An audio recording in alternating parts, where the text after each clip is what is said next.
بسم اللہ الرحمن الرحیم ایاک نعبد و ایاک نستعین۔ میں اس وقت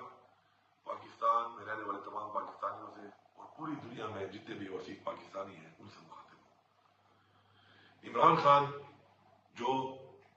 جنگ لڑ رہا ہے وہ جنگ عمران خان کی نہیں بلکہ پاکستان کی جنگ ہے، ہماری نسلوں کی جنگ ہے۔ ہم سب پر یہ فرض ہے کہ اس وقت عمران خان کو جو بے گناہ قید کیا گیا ہے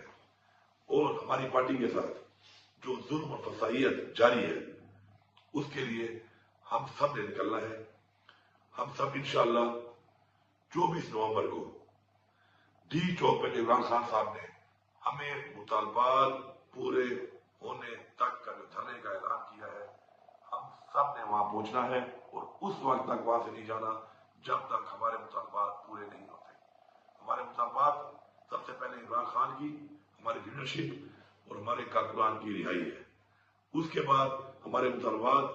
ہمارے مینڈیٹ کی واپسی، ہمارے ساتھ جو زیادتیاں،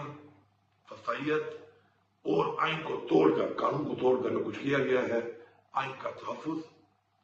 ہمارے مطالبات میں شامل ہے۔ اس کے علاوہ چونکہ یہ کال عمران خان کی ہے، اختیار عمران خان کا ہے، تو عمران خان کے حکم کے مطابق ہم نے وہ تمام مطالبات جو پورے جب تک نہیں ہوں گے ہم نے وہاں سے نہیں جانا۔ مجھے پوری امید ہے اور مجھے یقین ہے اور ہمارا یہ ایمان ہے اور ہمیں یہ حکم ہے قرآن میں کہ امر بالمعروف، کہ ہم نے حق اور سچ کا ساتھ دینا ہے۔ ہم حق پہ ہیں، ہم سچ کے ساتھ ہیں اور انشاءاللہ اپنی حقیقی آزادی تک، اپنے مطالبات کی منظوری تک اور اپنے آنے والی نسلوں، اپنے پاکستان کے آئین کے تحفظ کے لیے انشاءاللہ ہم ہر حد تک جائیں گے اور انشاءاللہ یہ جنگ انشاءاللہ ہم جیتیں گے۔ بھرپور طریقے سے آپ جہاں پر بھی ہیں اوورسیز پاکستانی، جہاں جہاں بھی آپ کے پروٹیسٹ ہو رہے ہیں، بھرپور طریقے سے شرکت کرنی ہے آپ نے، اور پاکستان کے تمام لوگوں نے، سب نے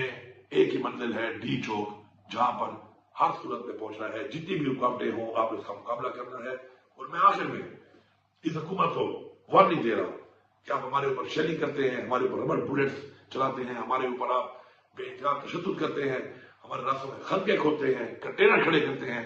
اور اس کے بعد ہمارے اوپر اسٹریٹ فائرنگ کرتے ہیں۔ کوئی بھی نقصان اگر ہوگا، کسی کا بھی نقصان ہوگا تو یہ حکومت اس کی ذمہ دار ہوگی اور آپ نے اس دنیا میں بھی حساب دینا ہے اور اس جہاں اللہ کو بھی حساب دینا ہے۔ میری تمام لوگوں سے یہ اپیل ہے کہ جو ان کے حکم کے اوپر اس طرح کا ظلم و جبر کرتے ہیں کہ آپ